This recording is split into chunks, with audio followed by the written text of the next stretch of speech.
morning.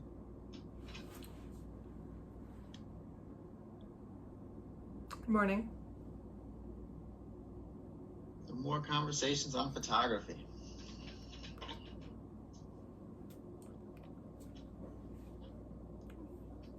Yes. Do you have anything else on your mind?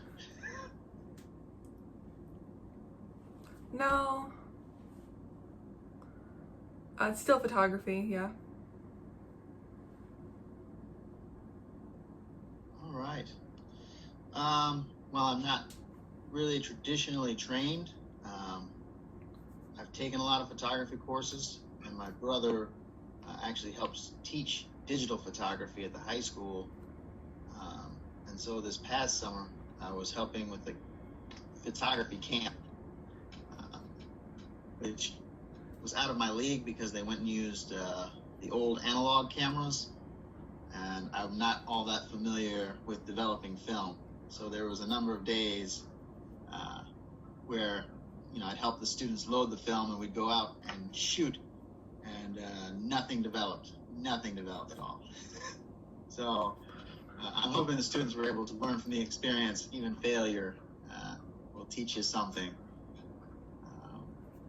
But I know they enjoyed themselves, especially compared to this year where students aren't able to gather in camps. So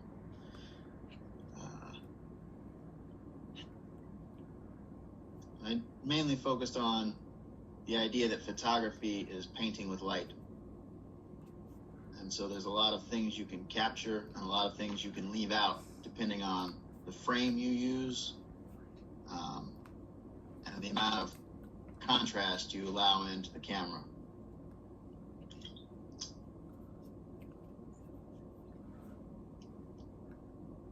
I think it is really interesting though, each student has their own style.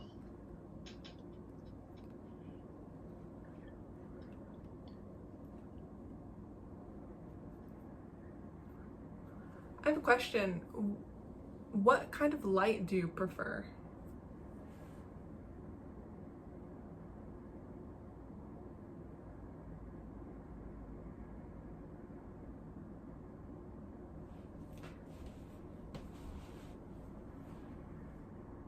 Like, what kind of light do you use? Like natural light or?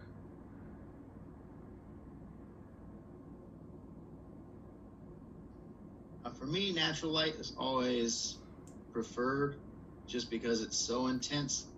It's hard to... Yeah. It allows you to get the most detail out of any shot just because it's so intense.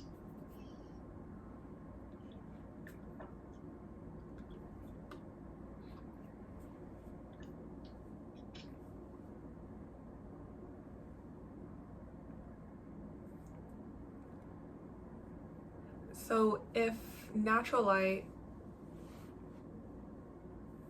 if you can only take pictures during the day, then what do you do at night? Like, do you use like a spotlight?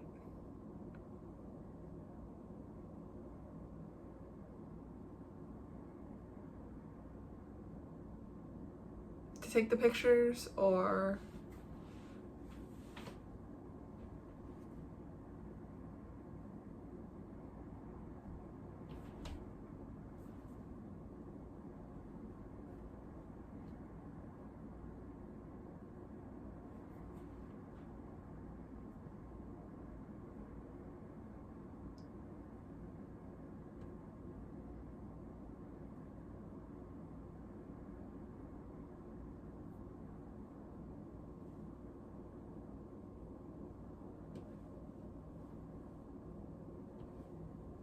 I do.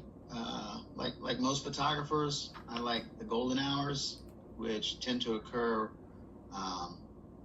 around 7 to 9 o'clock in the morning and around 5 to 7 o'clock in the evening.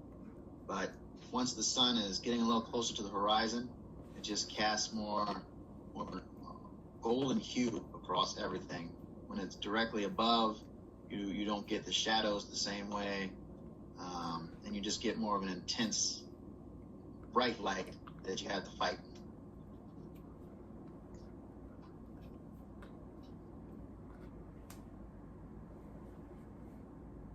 also like to shoot in overcast. But does it depend where? In Arizona, do they have like special natural light from the sun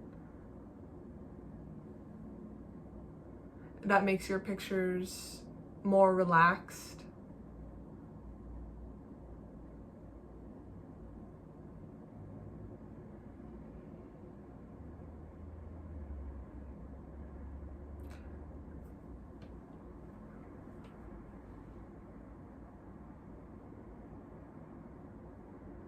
Like in South Carolina, I think every morning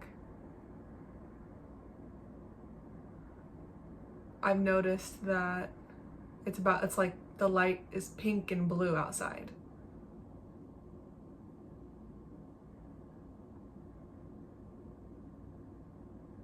It looks like layers, like hot pink to pink and orange. I see that. So that feeling's very like peaceful and relaxing.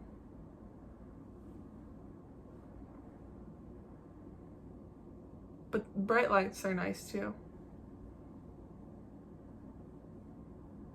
You know, that again depends on the time of day, especially if you're shooting like in water, like anywhere on the East Coast. It's probably more preferable to do sunset, because then you have the sun behind you who's taking the photo, casting a light over your subject, and possibly the water, versus California where you probably want to do sunrise. But like Arizona and New Mexico, I don't know if it's the terrain, but they probably have some of the more beautiful just skies, and it feels like for a longer amount of time. Like their golden hour across their skies have so many colors, and it's really fantastic.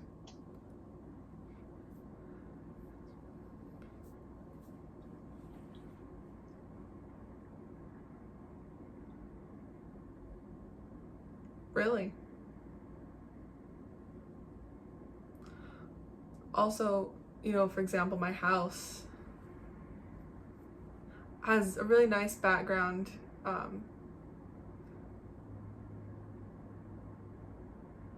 But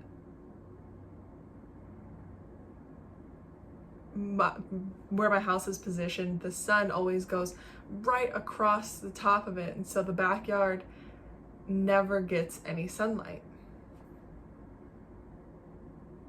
The sides of my house are nice too, but it's never the right picture because of how the sun goes over my house.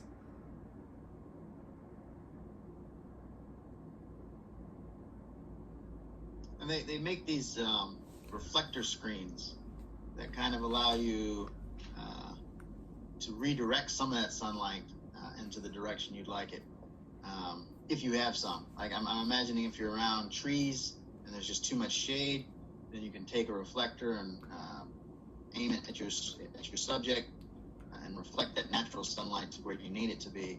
But otherwise, yeah, you're really dependent on the sun and where it's shining.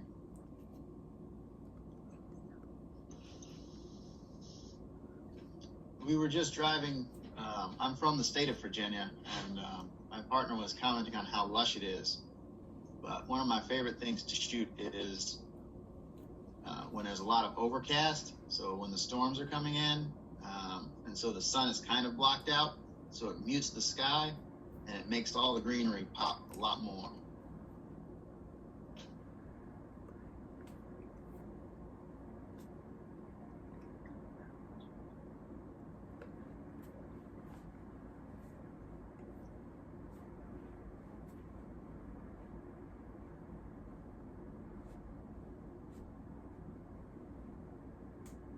But again, nature is not necessarily my favorite thing to shoot. So I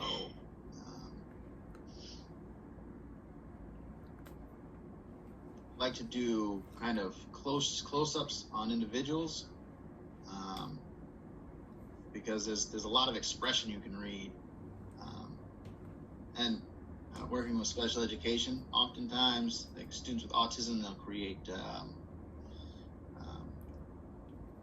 visual scenarios to help, you know, what kind of expression are you seeing on this face, to help them better interpret expressions.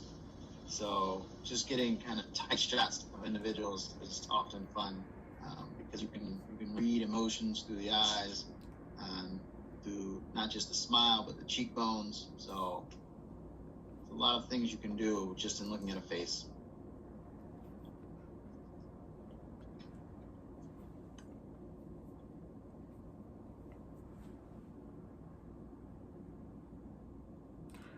How often do you take pictures?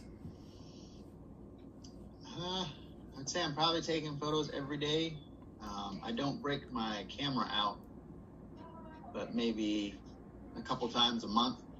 But because the phone is always, you know, with me, take a lot of photos with, you know, anything that kind of captures my attention for a moment, or anything that I want to think about later on, I'll take a photo of.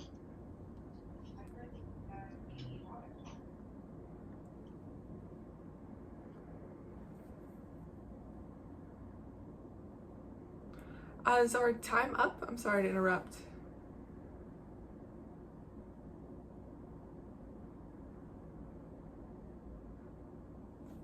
It's 11:05.